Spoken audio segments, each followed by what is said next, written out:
वैसे तो कायनात बहुत बड़ी है, लेकिन कभी कभार हमारी कायनात सिर्फ एक शख्स होता है। मुखलिस होकर देखिए आपका खलूस, आपके मुंह पर मारेंगे लोग।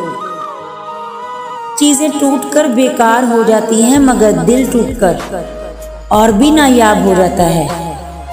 क्योंकि जब इंसान का दिल टूटता है तो वो अल्लाह के बहुत करीब हो जाता है।